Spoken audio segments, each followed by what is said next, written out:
hey guys, it's some of you, actually quite a few of you I know, and some of you I don't know. So that's always a good opportunity when I do this. You'll find when I come and speak to groups, unless there's a specific topic I've been asked to speak about, I'm better on my feet than I am trying to read a speech or do that. I don't do speeches real well, but I answer questions fairly well, and I like to tell you what's going on, and I like to be blunt about what's going on, and that's one of the things. First 4.5 months as your sheriff has been a whirlwind. It has been a dream job. It still is my dream job, and yes, I smile, Justin, every day I go to work. There has not been a day that I haven't loved being sheriff. There have been a few hours that I have not loved being sheriff for a lot of different reasons. I can tell you that when I came back, most of you know, I spent 26 years at the sheriff's office here. I left in 2013, went to Brookhaven down in DeKalb County and got the unique opportunity to build a brand new police department in a brand new city from the ground up. And those were great men and women. And I was a little worried because of turnover and things, how good we were or were not here in Forsyth County when it came to police work, right? When the deputies, the guys and girls out on the street and bad things happened, how good were we? And I'll be honest, when I walked in the door, I was a little concerned of how good. And I will tell you the beautiful part of that is they're fantastic. They are better than I ever thought they were. They do fantastic work. We had 5 critical incidents in my first 10 days here, okay? 5. You know, I kept joking around. I don't know if y'all were trying to break me in or run me off, but please stop. I'm staying. But those things happen, and I watched the command staff, the really senior guys and girls that I brought in. We were ready to take over some of these big investigations, and really where it got to, we had what we call a whodunit homicide. I know that sounds like a funny term, but that's when you've got a body, unfortunately it doesn't happen here much in Forsyth County, and you don't know anything about it. It's just someone's been killed. Those are the hardest things in the world to work because you have nothing to start with, right? All you know is something bad's happened. We were ready to take over that investigation. By the end of that night, we were out there for like 30 straight hours. By the end of that night and a half or whatever it was, I think I'd made 2 really simple suggestions, and mostly what I did is like, you need water, you need coffee. That's what I did. That's how good. Within 4 hours, they had a suspect identified. Within 6 hours, the first suspect was in custody. Within 12 hours, we had the second suspect in custody and a search warrant going in Hall County. Same time the snowstorm was coming in the first week in January. We knew who the third suspect was. They had fled to far North Georgia, and we tracked them for about 3 or 4 days through the snowstorm until we took them in custody in Banks County. Within 12 hours, we knew who all 3 suspects were, and we started with an anonymous call of, I think somebody's been hurt really bad behind this abandoned trailer. That's how good a job those guys and girls did. So it's kind of like an old saying I learned from Bobby. Anybody remember the old coach, Bobby Bowden? He was a football coach at Florida State. Okay, he's a great speaker, and I use this a lot of times. I can teach somebody how to be a police officer. I can teach them how to be a better police officer. But I don't know how to teach anyone to be a good man or a good woman. And so Bobby Bowden's advice on how you pick good people is start by hiring a good man or a good woman. Because you can go, I can teach you the rest, but I don't know how to teach you to be a good man or a good woman. We've got a lot of good men and women at the sheriff's office. That was my absolute surprise when I say that, and greatest joy that I found when I went there. For all the things we were great at and getting better and better every day at, inside the sheriff's office there were a lot of challenges. How we did business, how we spent your money, how our business processes work. Because at the end of the day, the sheriff's office is almost a $40 million business. We're a not-for-profit business, okay? We do bring in revenues when we arrest bad guys and they get fines and things like that. And if you've ever came and got a gun permit and you had to pay to get fingerprinted and things like that. But that's not what we're for. We're here to keep people safe. And I have a constitutional duty to do 4 things. I'm one of 4 constitutional officers, 5. And those duties are to provide general law enforcement to keep you safe. I have to run the jail and keep the prisoners safe. I have to provide security for the courts. These are constitutionally mandated responsibilities I have. And the 5th one is, okay, that I have to serve the writs, warrants, and papers of the courts. Those are constitutional duties. And so if you go to Sheriff's Office in Metro Atlanta, like Gwinnett County, DeKalb County, Fulton County, they have their own police departments, right? Fulton County Police Department, Gwinnett County Police Department, DeKalb County Police Department. We don't have that here. We're everything. We're a police department and a sheriff's office, if you will, combined. We do everything. And that's great. And I would rather us do everything here because I like the fact that I'm responsible to you. If you have a police chief in a county police department or a city police department, they answer to a city manager who answers to a city council, who answers to the voters. I don't answer to anybody but you folks sitting right here. At the end of the day, that's exactly who I answer to. You decide in 4 years if I want to run again. You decide in 4 years, 3.5 years. Wow, it's already that far. In 3.5 years, am I doing a good job, and do you trust me to keep you safe? At the end of the day, that's what this is all about, right? And so I'm not here to talk about getting reelected in 3.5 years. I'm here to talk to you about what's going on in the county and what's going on in the sheriff's office. I started at the sheriff's office in 1987. I was the 28th total employee at the sheriff's office. There were 28 of us. We're 436 if we're fully staffed right now. When I got to the sheriff's office, we had 47 open positions in January 1. We're down to about 30 right now. So we have a net of about plus 17-ish.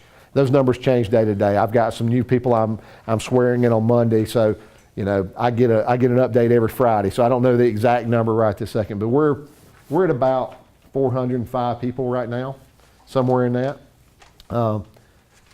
That means we've got 30 openings, but that means how many of you since January, and it's anecdotal because I don't know, and I don't know what answer I'm going to get from you, feel like you've seen more of the black and white cars patrolling in your neighborhoods and up and down the streets? Awesome. Because we put more of them out there. We reopened the South Precinct. So there's 70 deputy sheriffs, round number, about 70 of them now at South Precinct that is down behind South Forsyth High School, when before there were none. There were about 5 or 6 detectives working there, but there were no guys and girls in this uniform that drive the black and white cars. There's a few all black ones, but black and white ones mostly, that were down there answering calls. Well, 65% of our populace lives in South Forsyth. I didn't do anything to North Forsyth. There's still about 40, 45 deputies up there. I live in North Forsyth. I grew up in South Forsyth. Some of you heard me say some of these things along the way. So we've reopened that. Let me tell you a little bit about what's going on, then I'll answer some questions and tell you a little bit about the challenges I think we're going. South Precinct's reopened. February 6th it reopened. It's full service. You can get copies of police reports there. You can report a crime there. You can meet a detective there. You can talk to a community policing officer there. It's open.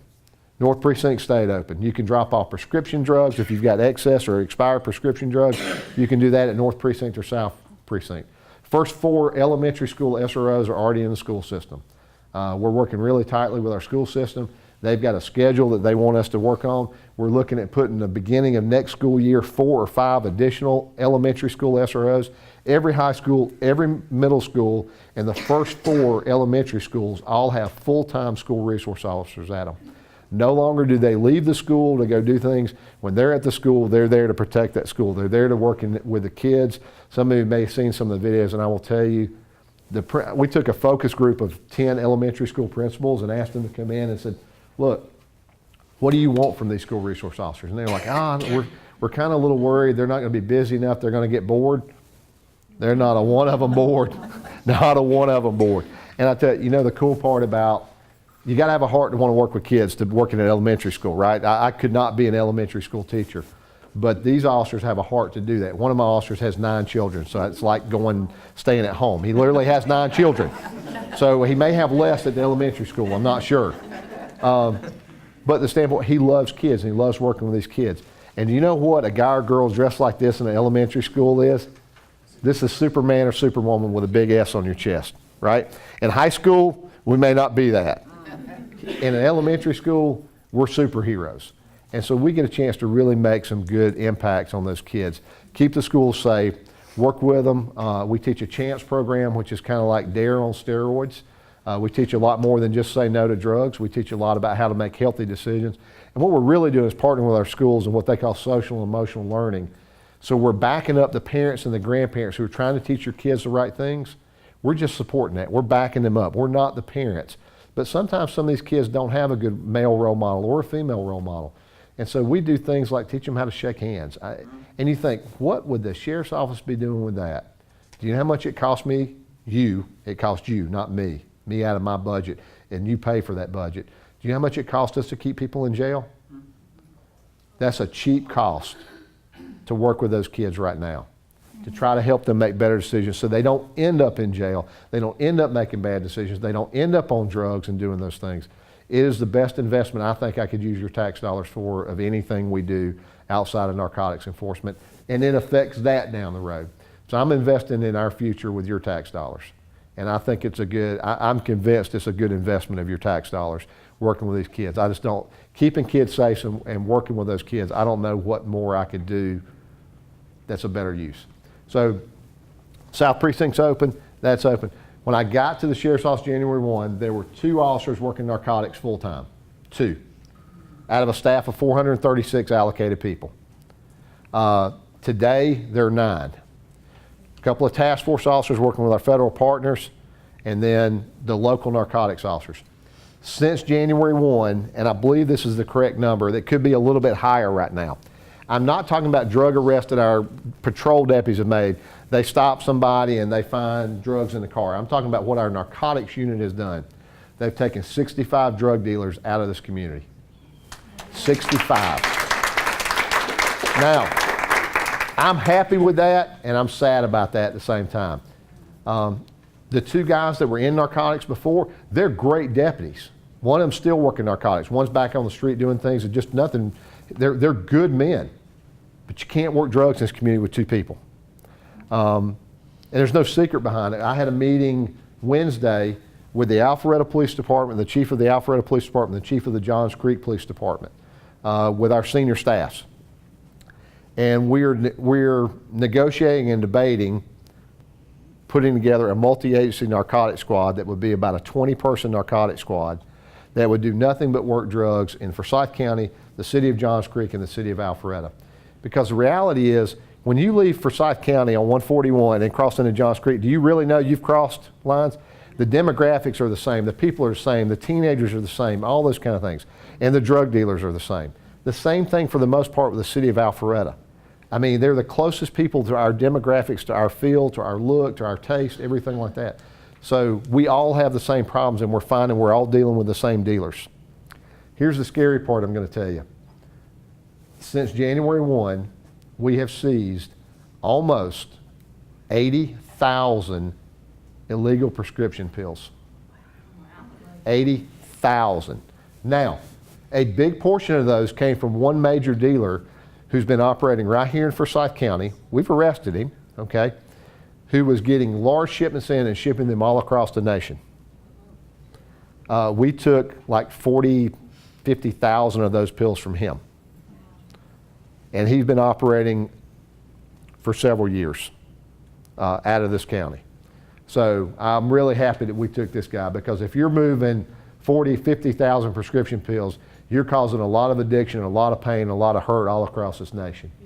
So those are some of the really cool ones that we've done. We've seized almost 100 pounds of marijuana. We seized those almost 80,000. I think we're at like 79,000 prescription pills. I actually have a sheet with the exact number, but it's, I don't remember, 79,628. We've seized about 2 pounds of methamphetamine. I want to say about 6 ounces of heroin. If you know how much heroin that is, that's tremendous. We busted a fentanyl lab, which is 20 to 50 times stronger than heroin. That was operating right down here off Bald Ridge Marina Road by 2 brothers who were mixing chemicals they were getting out of China to do that. And then just a host of local dealers who were selling to either adults or our kids. And I think they told me yesterday they have 10 active investigations right now. So those 7 people in our narcotics unit are working their behinds off. And they're doing everything they can to keep this community safe. And I'm very proud of them. They have worked really, really hard to do things. When January 1, when I got here, we had a lot of massage parlors in town. And some people may have a different opinion on those. I don't. If people are breaking the law, they've got to answer for that. I'm responsible for enforcing the laws. If you don't like the laws, change the laws. Now, we have common sense. Laws are written in black and white, black ink, white paper, but in fact, we usually enforce those in a shade of gray, right? I didn't say 50 shades of gray. I said a shade of gray.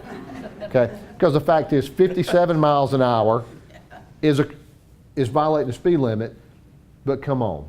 Can you keep it exactly at 55? So no. But if you're offering sex for hire in a massage parlor, you're going to answer to us. And so we've done a series of undercover operations. We are 6 for 6 right now. We've had 6 facilities that we went into with an undercover officer, and they were propositioned 6 times, along with the ordinance violations. There was a sweep a year and a half ago where they wrote a bunch of ordinance tickets, and that's great. But ordinance tickets without, I can't pull their business license, okay? Not my job, and you won't hear me say not my job, not my authority. I don't have the authority to pull their business license, okay? The sheriff doesn't do that, but our Board of Commissioners does.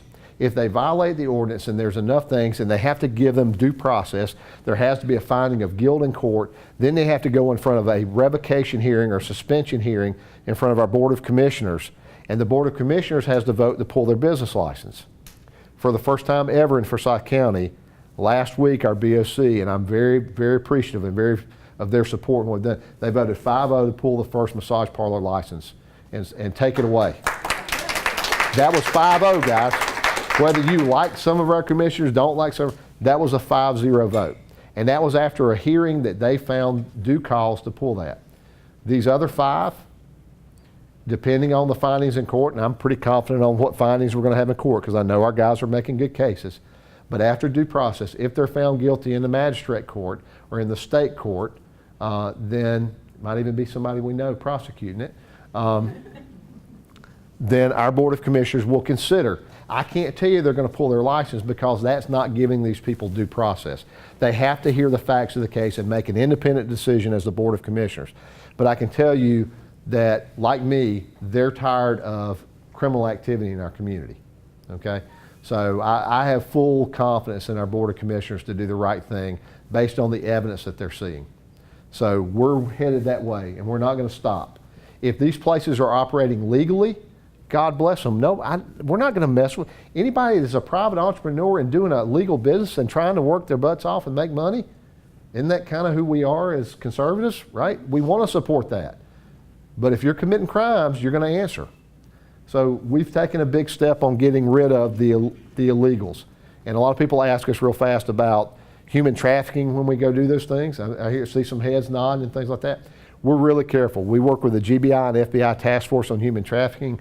I had experience with it in Brookhaven, and we make sure that the ladies who are getting arrested for prostitution or soliciting or whatever, we ask the right questions and we look for the right things to ensure that they're not victims themselves and we're not re-victimizing another victim. So we're not ignorant of that when I say that. We're well aware that that's a possibility. It sometimes happens in that industry. And so we've been very careful to make sure we vet these people, that we're not re-victimizing somebody. Because if we find a human trafficking victim, they're not getting arrested. I'm going to tell you right now, if that's who we believe they are, we're going to get them out and get them help, not put them in jail, because they are a victim themselves. So we've done those things. We've restructured a lot in the sheriff's office. We've done a lot of things to try to put some money and save some money in how we were spending things. Last year, the sheriff's office was $1.6 million over budget and overtime. It was just kind of out of control of how we were spending money. We've put a lot of financial fiscal controls in place. It doesn't mean that the deputies aren't there to protect you. It just means we're doing business a little bit smarter than how we do. And remember, I told you we had all these open positions. We're adding deputies. There's more deputies on the street today than you've ever seen in the history of Forsyth County. There's more deputies every day on the street protecting you than has ever been here before. And you already have budgeted, you've already paid for this budget that has these open positions. So we're working really hard towards that. We do look at grant opportunities. We look at cost sharing, just like I'm talking about this Alpharetta Johns Creek. How do we maximize the benefit for our county and minimize the financial impact that it has? So we've done a lot of those things. Biggest challenges we have facing us here in Forsyth County, number one is property crime. People breaking into your cars. Any of you know somebody's had their car broken into here in Forsyth County? Just one? Two? Two, three? Y'all keep your hands down, buddy. Last month, I think we had 10, if I remember the stats right, 10 cars broken into. That's really low here in Forsyth County. In Brookhaven, I would have 10 in a day. This month, I think we're closing in on 60. But what I can tell you is that our detectives today took warrants on about 30 or 35 of those cases, and we've caught the two brothers who did it. Now, we suspect them in the majority of the others, but just like in any other person, we have to be able to have enough evidence to prove that case in court. So we're still working towards that, but I think we've cleared about half of those now. And we likely think they hit Fieldstone, they hit 3 different places. They also hit Gwinnett County. We've got some of our stolen property back and doing those kind of things. But what we're finding now, our challenge is property crime, of course, our quality of life issues, because we're not DeKalb County where crime is like it was in Brookhaven, even though Brookhaven's a really good city. Safest city in all of DeKalb County, Brookhaven is after 2 years. But I dealt with more violent crime in a month there than I do in about a year here. And then if you go to other areas in the metro, we'll see significantly more violent crime. We don't deal with a lot of violent crime here, thank God, right? And we're working really hard to keep it that way. But here's what we're seeing. 10, 15 years ago, if 10 cars in your neighborhood were broken into, I'd go and I'd look around and I'd go, that's that Justin kid, lives down the street. It's that Justin kid. And I was probably right, not about Justin, but about it being a local kid that lived in the neighborhood. I'm not calling Justin a kid. I'm used to it. Yeah, well, you probably are. But when Justin was 14, 3 years ago. I was going to say yesterday, but the point was it was kind of local crime, and we knew who those people were. That's not what's happening now. You know, I would go to Justin's house and I'd see something laying there that was stolen out of one of the cars, and it was pretty easy to solve crime that way. We now have, let's just call them what they are, thugs. We have criminals coming out of the metro up to Forsyth County specifically to do nothing but commit a crime. You saw it when they robbed the gun store. And we got, by the way, they had robbed multiple gun stores, and Forsyth County Sheriff's Office was the first agency to ever put hands on those guys. And we kept a lot of guns from getting in a lot of criminals' hands, like 120. So, but here's what happens. These guys are coming up, and they're not gangs like Bloods and Crips and La Raza and Sir 13 and Latin Kings and different gangs that happen. Ghostface, which is a new gang that's, a lot of these, they're really loosely affiliated anymore. So we may be this group right here may be criminal elements, sorry y'all, okay? But we hang out. I know she's pointing fingers, it's her. But today, Pat and Justin and I go commit crimes. And you know what, we had a really good score. We came here for Forsyth County. Why are they coming here? Money. We're the most affluent county in the state of Georgia. You guys got good stuff, okay? And here's the other thing. We're not in downtown metro Atlanta. You haven't had your car broken into 7 times. So what are a lot of people doing? Leave it in the car. Leaving the stuff in the car and leaving it unlocked. My husband leaves the key in there too. Tell him to call me. And he has a fit. Tell him to call me. I will. I'm gonna give you his business card. So here's what happens. So it worked out real well. So the next day, I'm hanging out. You two guys are busy spending your money that we stole together. So, hey, these 3, let's go, right? And so that's the hard part because it's so fluid. It's different people all the time. There may only be one common denominator, and that common denominator may be gone tomorrow, and it's another 4. So where we used to find the kid down the street that we know, we now find it by fingerprints. Well, they've gotten pretty good. Most of them are wearing gloves now. So now we find things like DNA, and we run a DNA database. I know it's CSI sounding stuff. We find a drop of blood where they broke your window out, and we run it. They're already a convicted felon. It pops up in the system, and we've got a warrant on somebody out of Clayton County, all the way up here in Forsyth County. Is there an average age of these criminals? If you were going to put a predominance, it would be 16 to 25. Now, we still see criminals from right here in Forsyth County, and we see 40, 50, 60-year-old criminals. But if you want to put the highest number, it would be 16 to 25 years old, without doubt. That would be the predominance of what we see. And so we're not the little sleepy town that we used to be. I kind of wish we were at times. I've been here for a long time. My wife's family's been here since 1820s. Dana's family's been here before it was Forsyth County, right? Wasn't even a county. I don't know what it was called back then. Whatever, was it? Okay, you go back to Lumpkin County days. Not her, that's my better 9/10. But that's the challenge we have. We've got to adapt our police work and what we do, right, to be able to combat that new kind of crime. So those things are happening. One of the things we're looking to push out later on this year, how many of you like the hero units that run up and down 400 and help? Okay. You're going to have your own because I'm going to start one here. It'll be a traffic response vehicle. It'll be like Hero Light. Because here's the deal. How many of you like the traffic that's in Forsyth County right now? I work from home. You ever been beat up by 25 ladies? Because you're about to be. Okay? Had one guy raised his hand, I like the traffic, I work from home. Yeah, get hit with all kind of stuff. But anything we can do to contribute to the quality of life here are things that we have to do. We're blessed. I don't have to deal with 20 armed robberies a day. I don't have to deal with 10 shootings a day, right? And I pray I never have to. But the thing is, if we're not, then we have to get more involved, like the officers in the elementary schools. If I can open up a road in 3 or 4 minutes versus 15 minutes, here's what the averages say. For every minute a road is blocked, it adds 4 minutes to your commute time. Road's blocked for 15 minutes. It just took you an hour longer to get to work or get downtown to the doctor's appointment or even to Alpharetta, right? So if I can move it in 3 or 4, now you've got a 12-minute delay. Nobody likes that either, but you like it a lot better than a 45, 50, 60-minute delay, right?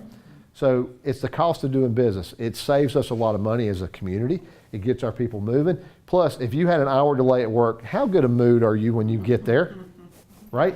Stop some road rage and all those other kind of things. So we're going to be working on doing a lot of smarter things that we do. I told a couple of you, I sat today through some of the most amazing technology I've seen in a long time. Don't know this company's right for Forsyth County, but it's body cameras. You've seen all that stuff that they have. We have cameras in all our cars. We're experimenting with body cameras right now.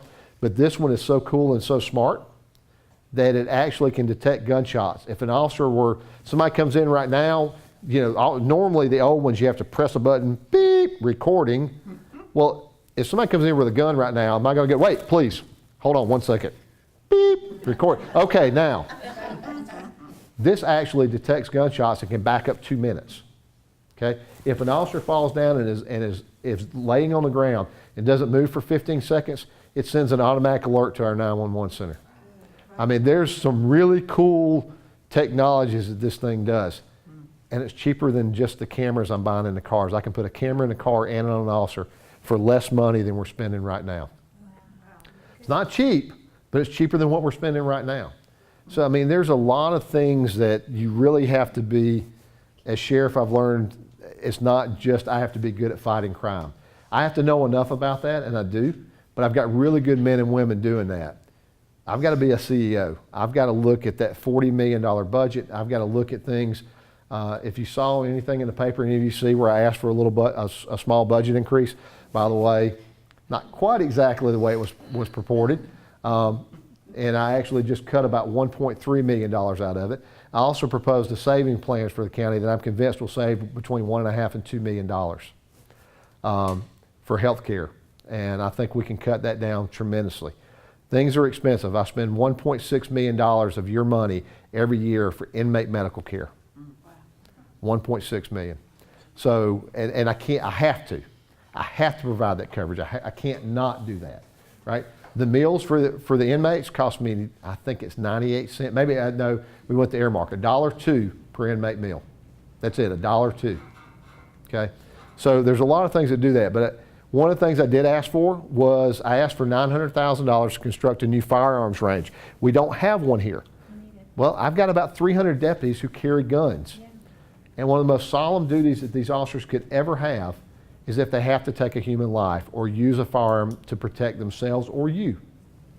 We pray that never happens. It's already happened this year. Those 5 critical incidents I told you about the first 10 days I was here, I had a sergeant who did exactly what he was trained, exactly what he was supposed to do to protect his own life and another person, and he had to shoot someone. He had to take a human life.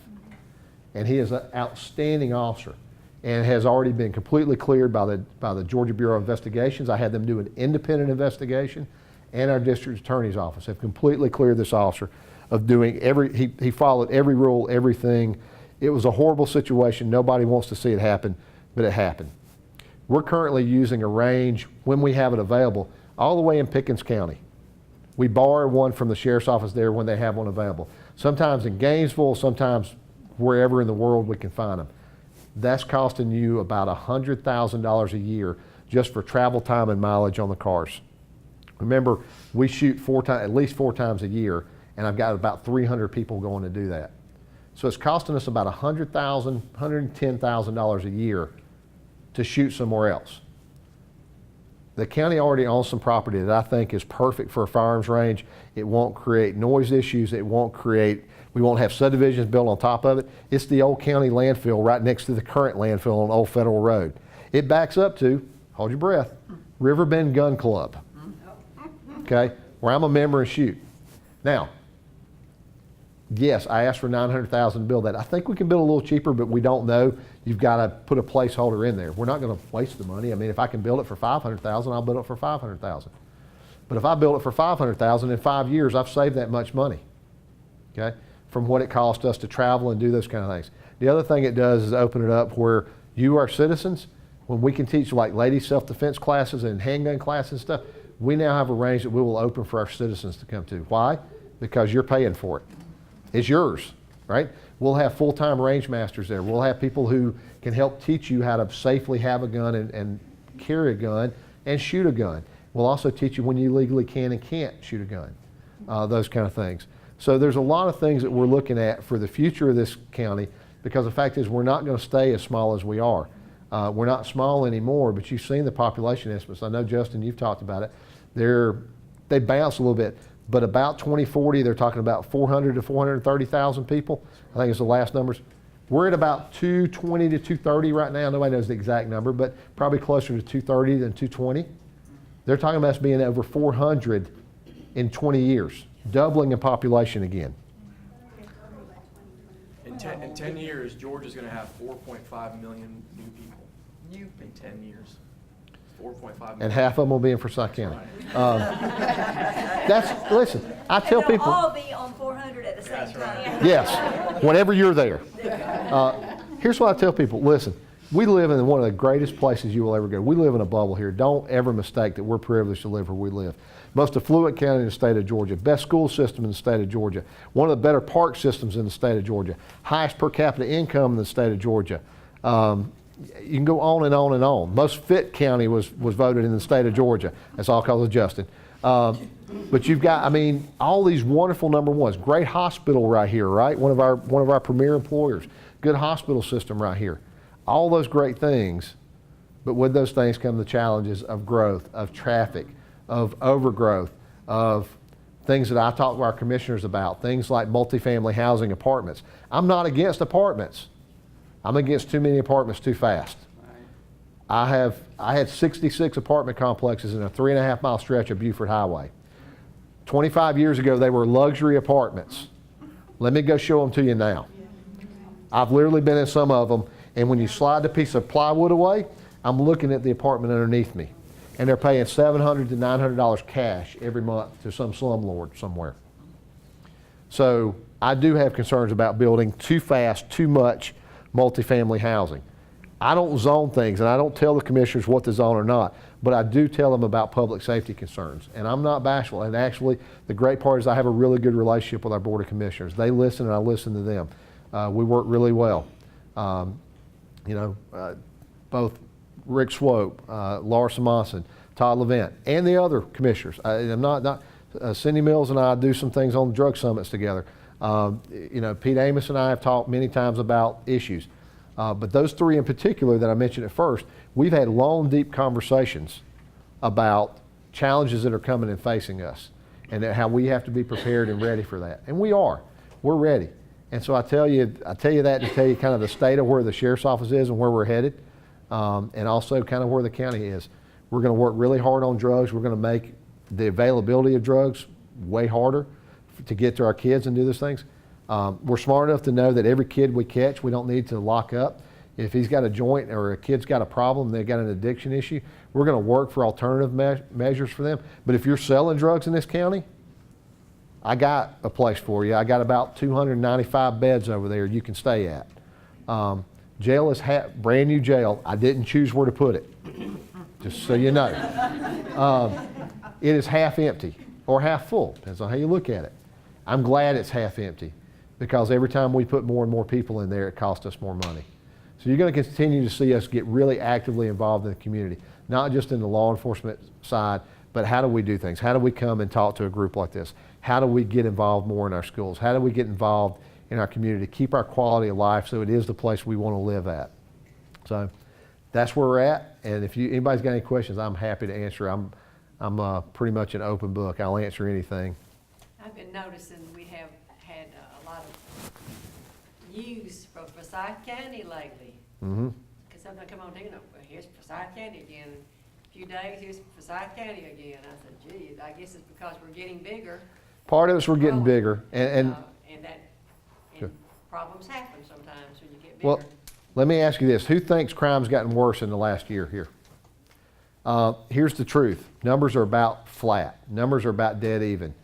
Here's the deal. When I was elected your sheriff and when I was campaigning, I promised you I was going to tell you the truth about what was going on in this community. So when a bunch of cars getting broken into or something gets robbed or those kind of things, or we make big drug busts, not just the wins for us, but even the failures when people get robbed, I say robbed, your car gets broken into and stuff, I'm telling you that. So you're seeing that on social media and stuff. I've promised I was going to be honest about it. Because at the end of the day, I don't want to tell, I don't want to say I don't want to tell you, no sheriff or no law enforcement official wants to admit that we've had our citizens victimized. But don't you want to know if it's going on in your community? If a bunch of houses get broken in your subdivision, don't you want to know? Well, I promise you I'm going to tell you, and I'm going to tell you. You're going to see crime mapping popping up. We got a new website. Oh, it's that close. It's pretty too. It's nice. You're going to be able to do anything you want to do. You want to see what crimes happen in your neighborhood? You want to see what happened on your street? Click on some buttons. You'll be able to see it. So we're getting there. Biggest paradigm. Can I ask one thing of everybody? My wife will tell you this is true. The paradigm, the shift in things with social media. I average probably 30, if not more, Facebook messages a week with people reporting crimes to me. And I have kind of a standard response. I'll deal with whatever it is if I see it. But folks, I don't live on Facebook, okay? I have a job to do, and I'm not on it all the time. I've had people at 2 o'clock in the morning tell me they heard something outside their house on a private message on Facebook. What should I do? Call 911. Do that after you've called 911. And guys and girls, and they're better than me. They'll get there.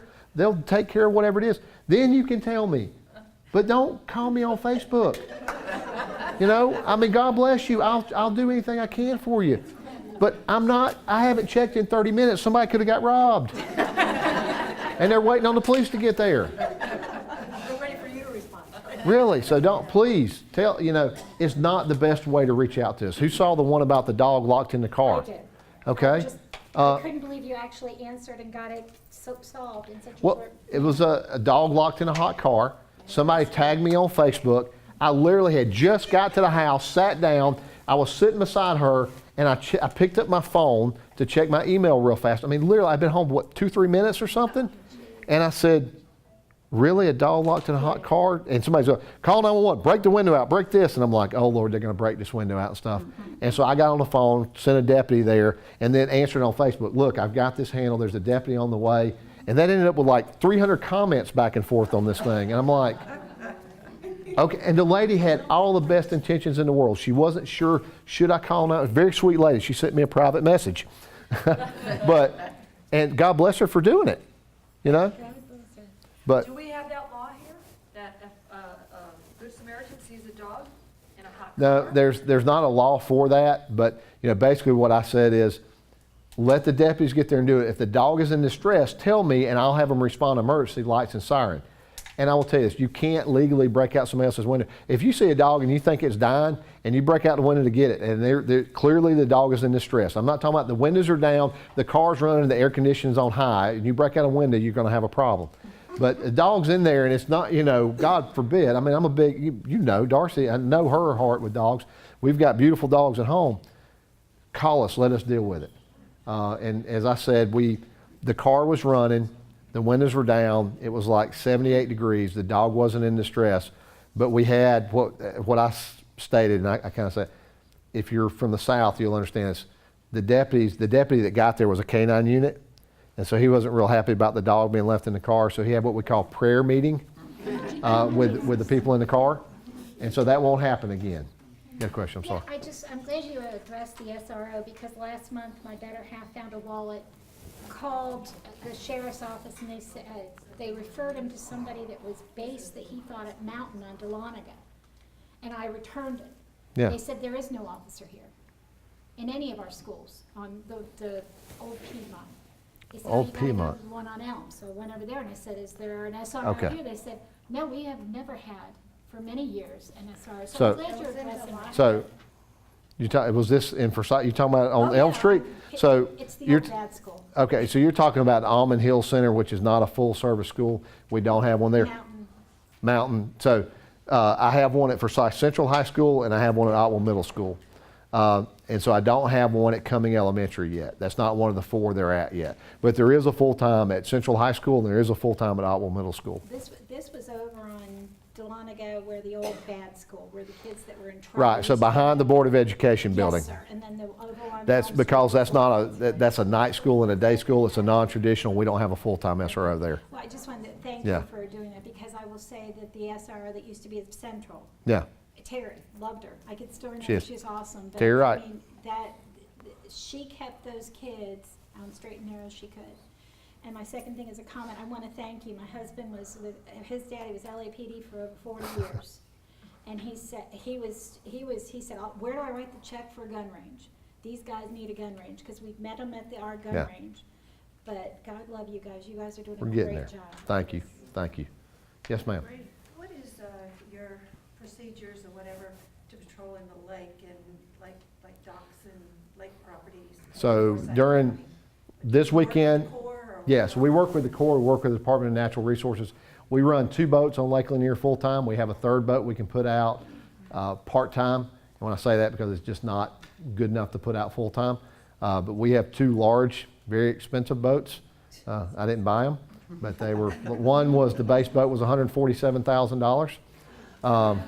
That's a pretty nice boat.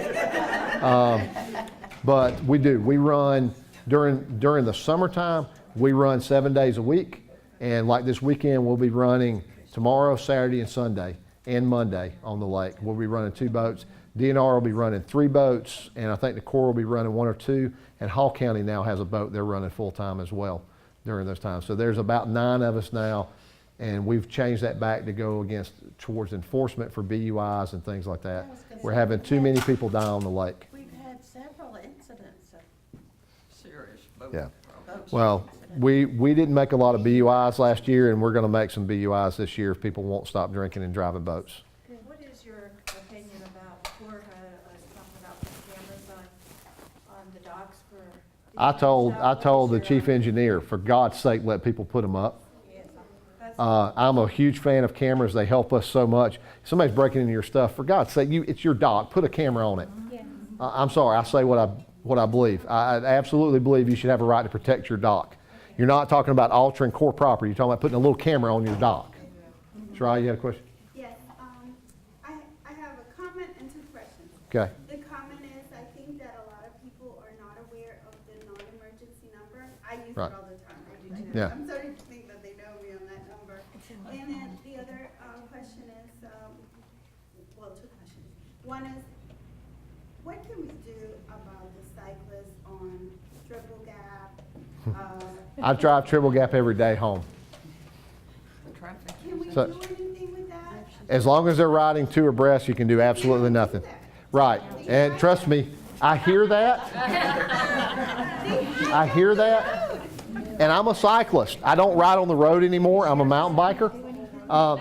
So I have sent my captains and my precinct commanders to Reality Bikes and some of the other bike shops that help organize these. I'm not naming Reality, but some of the bike shops. We have talked to them about doing those things. I've even seen some bikers now coming up and going, we got to do this better, guys.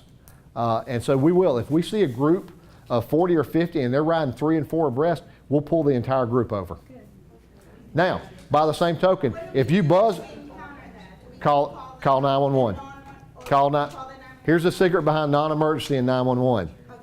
770-781-3087 is our non-emergency number. You don't have to remember that, because there's a 911 dispatcher called a call taker that just answers calls, not the one that talks on the radio. And when you dial that 3087 number, they go, Forsyth County, could I help you? If you dial 911, they go, Forsyth County Emergency, could I help you? It literally is this. And if 911's ringing, they'll answer it before they answer the non-emergency number. There's enough of them there. It's kind of like I was talking about crime. We can handle the 911 calls. If you don't remember the non-emergency number, dial 911. I'm good with it. Okay. No one's going to get upset with you. The other question is, what can we do to support the sheriff's department? Well, that's a great question. I will tell you that we're blessed. Our folks, half the time they show up, they go to pay for their lunch. Somebody's bought their lunch. Yep. It is an amazing community how much they support us. And that doesn't happen around the world. We saw the attacks on law enforcement and people chanting and screaming and yelling and all the different things that happen. We're blessed by the amount of support that we have here. So you can support our Fraternal Order of Police. You're going to see a nonprofit foundation pop up for the Sheriff's Office.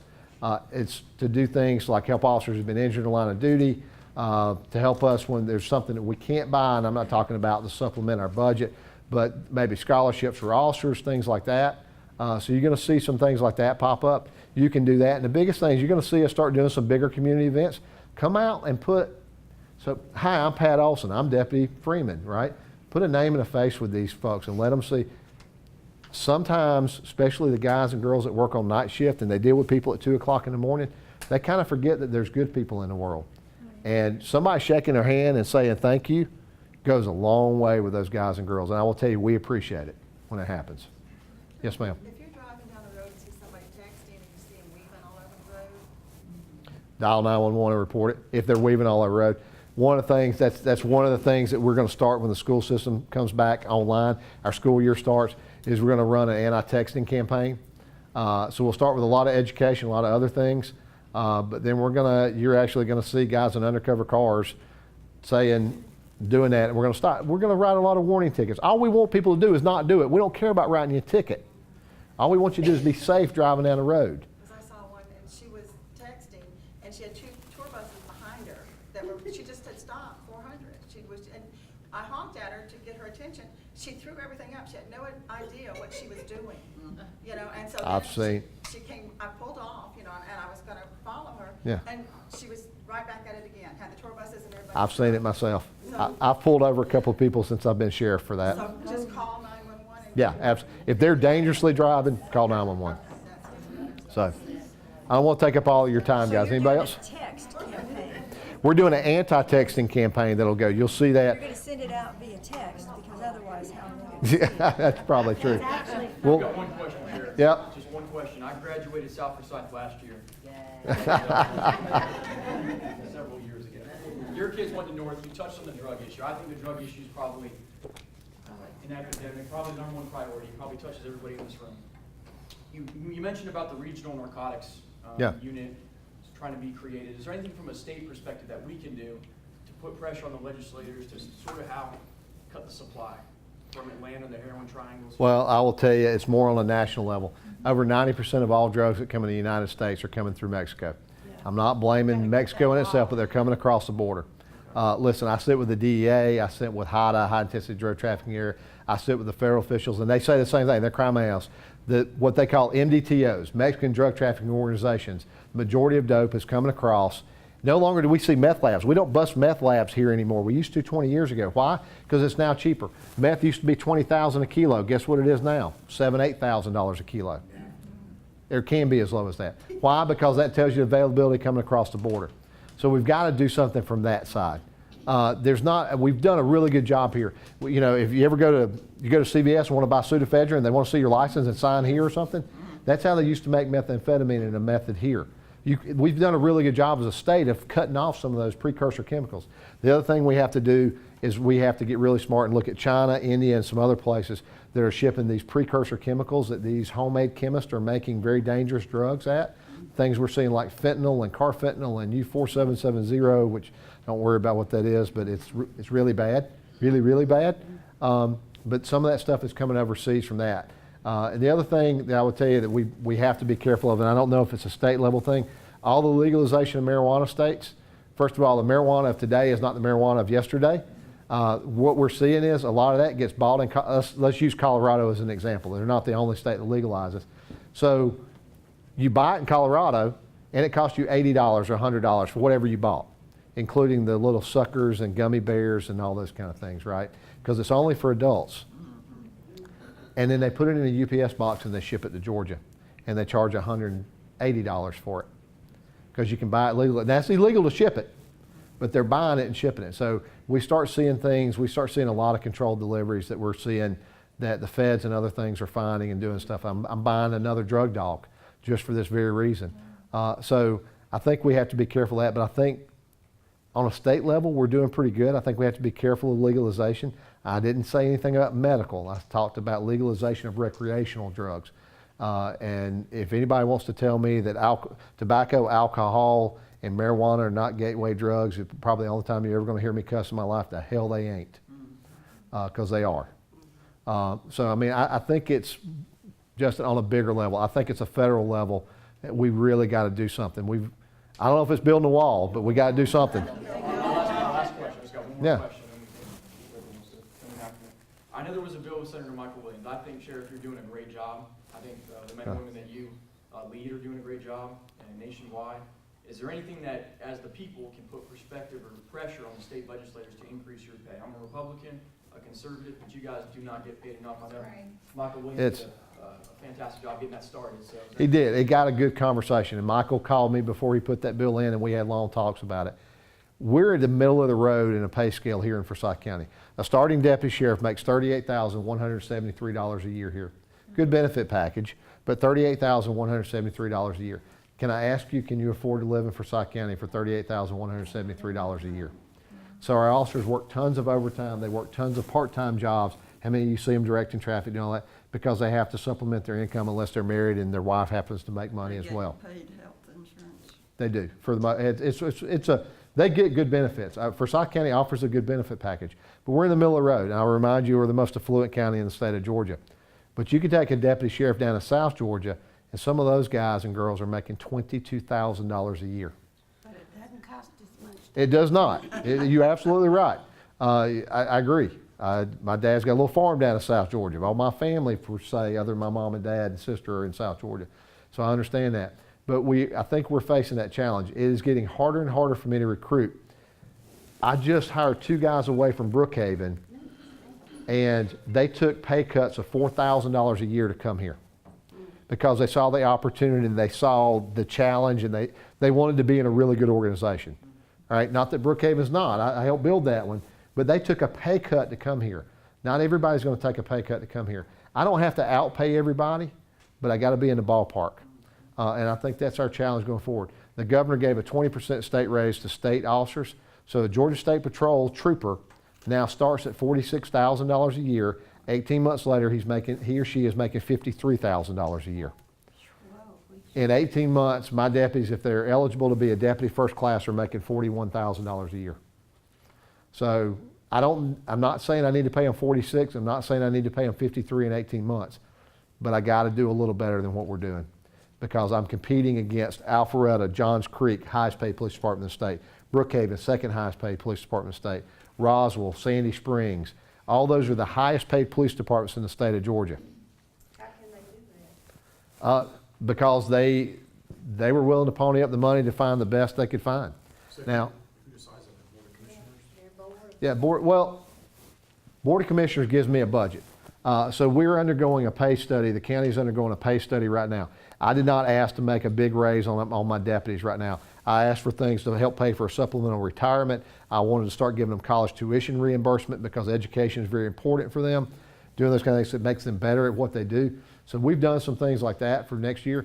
But in 2019, we've got to raise the starting pay. And the county is doing a pay study or looking at building a pay study for 2018 to implement in 2019. And I'm like you guys, I am a fiscal hawk. I don't want to waste your money. And anywhere I can cut money and save money, I'll do that. And I've got people that do that as well. I mean, I had a guy just the other day, we were going to buy an insert for a new prisoner transport van, and it was going to be $18,000 for this prisoner transport insert thing that goes in. He found an alternative that's just as safe for $4,000. Kudos to him. You think 14 out of 40 million, 14,000, that's 14,000 of your tax dollars. I would venture to say most of you don't pay $14,000 a year in taxes. Some of you may, but most of you don't. So we scrounge every penny we can. And government is still government and it's broken. My best story, and I'll leave it this. When I got there, I inherited this office desk chair that was all beat up, Dana laughs because the arms were ripped on and everything else. And I said, I looked at my procurement guy and I said, hey, get me a new office chair. And he said, oh, the county uses this furniture company. Okay. And they came back and it was like $560, $600 for an office chair. And I said, what? We were at Costco. They had this nice Lazy Boy leather chair there, on display. It was like $279. I sat in it. She was with me. I'm like, hey, this is comfortable. They still haven't figured out how logistically they can go to Costco and buy me that chair, but they were okay with me buying a $600 chair. I don't have the $600 chair. Yeah. One question. For the new jail, you're talking about capacity, right now you're about 50% capacity. Right. With the old jail, we used to have to send inmates to other counties and Right. for them to house the inmates. Is Forsyth County thinking about it? Are we doing that now when we're housing inmates from other counties and us making some money maybe out of that? I looked at that and I wish that was the answer, and whoever told you that's not true, we would be losing. The only way I can make, I'm with you. The only way I can make money, when I say make money, reimburse, get more money than it costs us to have prisoners, is if I house federal prisoners where they pay about $55 a day. Most people are paying about $32 to house an inmate. By the time I staff it, medical it, and everything else, I'm spending more than $32 a day. So I wish there was, because if there was, I would do it. But half that jail's empty, which means half of it's not staffed. If I brought in 100 more prisoners, I got to put more deputies to house the different areas and do it. So unless we can find a way to house federal prisoners, we can't do any money on it. I wish there was, and I'd be open to doing it. Anything else, guys? I know I've taken a lot of your time. I appreciate your time. I love you guys. Thank y'all so much. Thank you for donation and getting us cheap.